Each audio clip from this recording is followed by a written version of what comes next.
My name is Janet, and I will be demoing Team 59 submission for Assignment 8 for CS 6310. Team members are myself, Janet Yi, Parker Mauney, Muhit Mustakim, Anand Bathina, and Andrew Wung. As you can see, this is our VM, and we have a couple items on the desktop. So we'll start off with the README.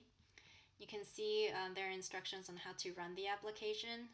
More simply, you can just run this run MTS shell script, which I'll do now, and also how to build the application. Okay, so before we start off, I wanted to show some pieces of the source code. So this MTS repo, which is open over here, is located on the desktop. So this controller directory is responsible for the GUI logic, and there is a resources examples directory which has 4 text files, which has lists of commands which you can use in order to run simulations, and these correspond to these commands, these options in this dropdown, which I'll demonstrate later. We also made some changes to create a persistent database.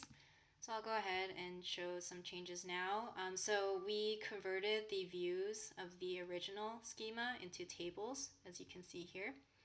And this optimizes the access of these data, and since they are in separate tables.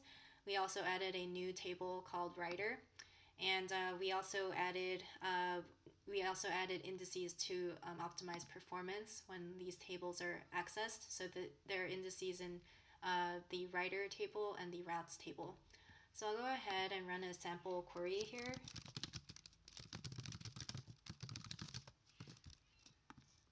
And this shows some sample rows in the new writer table. Okay, great. So for the UI, we advise viewing it on a larger screen, such as a monitor, so that you're able to view and use all the buttons you see here. There are 2 ways to add data. One is through the commands, and the second is through this drop down over here, which, as mentioned before, will run sets of commands from the text files and show the output on the output text box. So there are inputs over here which correspond to the params you can pass in when you press a button. There's an output text box which shows the output for the commands you run, and if you want to stick to the raw command line interface, you can run the raw command over here.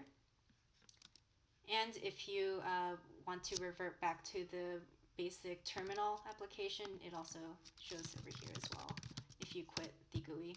So I'll go ahead and restart.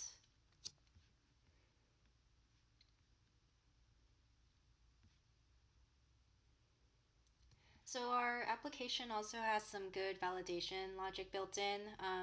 As you can see here, if you hover over the buttons, the pointy brackets correspond to required params, and optional params are surrounded by square brackets. So let me test that now. You can see that it tells you that the number of requirements expected and the format of the command. This also works for the command per command as well. So it tells you which commands are acceptable.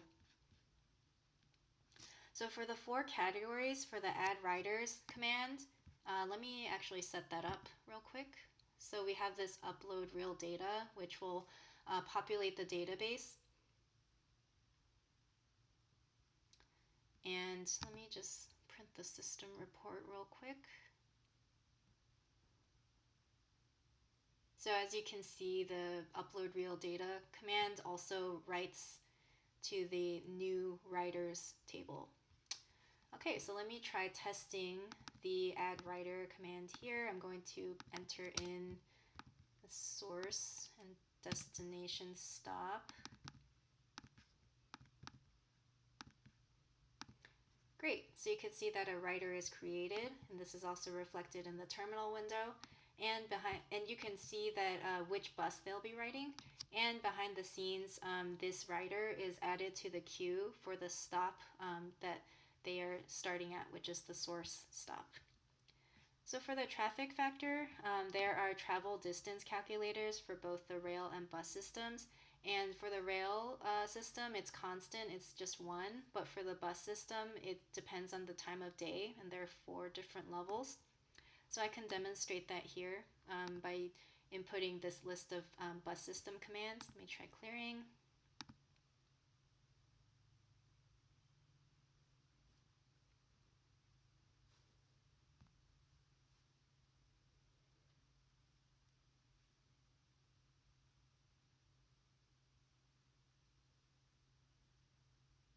Okay, great. So as you can see, this list of commands, it created some buses, some routes, and some stops. It processed some events using the step multi command, and then in the end, it displays the models, and then it displays the timetable, which you see here. The traffic factor is used in the event ranking as well as the timetable to determine the number of minutes to the next stop. And you can see here that for this timetable, it uses the x and y coordinates for both for both stops, and depending on the time of day, it uses the x and y coordinates and the traffic factor to determine the number of minutes to the next destination. So this is calculated in the timetable, as well as the ranking, as I mentioned.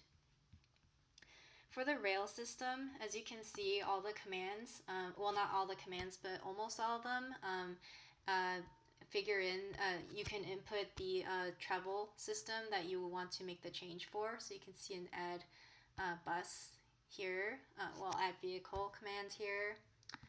You could see that you have to enter in the transit system.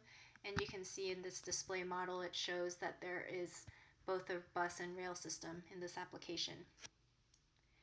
So for the random requirement, we added a display timetable command. And this shows you the arrival times for all the stops in the system. And you can enter in an optional travel system, vehicle ID or route ID param. So I'll go ahead and try this for the rail system. You can see that it only enters in the stops for the rail system. Okay, well, that's our demo. Thanks for watching.